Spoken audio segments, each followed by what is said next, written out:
Electric railway engine கண்டுபிடித்து 100 ஆண்டுகள் நிறைவு கொண்டாட்டம். லோகோஷெட் ஊழியர்கள் பைக் பேரணி. ராணிப்பேட்டை மாவட்டம் அரக்கோணத்தில் எலக்ட்ரிக் ரயில்வே என்ஜின் கண்டுபிடித்து 100 ஆண்டு ஆனதை கொண்டாடும் வகையில் லோகோஷெட் அதிகாரிகள் பணியாளர்களை பைக் பேரணி நடத்தினர். பயணிகளுக்கு மிக பாதுகாப்பான பயணமாகவும் குறைந்த கட்டணத்தில் குறிப்பிட்ட தூரத்தை விரைந்து செல்வதற்கு வசதியாக அனைத்து தரப்பு மக்களும் பயன்படுத்தும் வகையில் ரயில் பயணம் மக்களிடையே நாளுக்கு நாள் அதிகரித்து வருகிறது.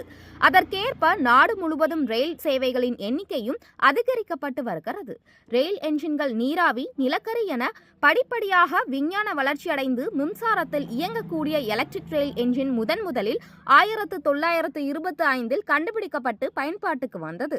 100 ஆண்டுகள் ஆனதை கொண்டாடும் வகையில் ராணிப்பேட்டை மாவட்டம் அரக்கோணம் அடுத்த புளியமங்கலத்தில் உள்ள ஏசி லோகோஷெட் அதிகாரிகள் மற்றும் பணியாளர்கள் பைக் பேரணி நடத்தினர். புளியமங்கலத்தில் உள்ள ஏசி லோகோ ஷெட்டில் இருந்து தொடங்கிய பைக் பேரணி அம்பேத்கர் நகர், பழைய பேருந்து நிலையம் வழியாக புதிய பேருந்து நிலையம், ரயில்வே பொறியாளர் பணிமனை அருகில் நிறைவடைந்தது.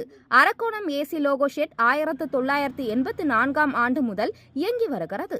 இங்கு 800க்கும் மேற்பட்ட பணியாளர்கள் பணியாற்றி வருகின்றனர். எலக்ட்ரிக் ரயில் என்ஜின் இங்கு பழுது பார்க்கும் பணி நடைபெற்று வருகிறது. மேலும் ரயில் என்ஜின்கள் சர்வீஸ் செய்யும் பணியும் நடக்கிறது.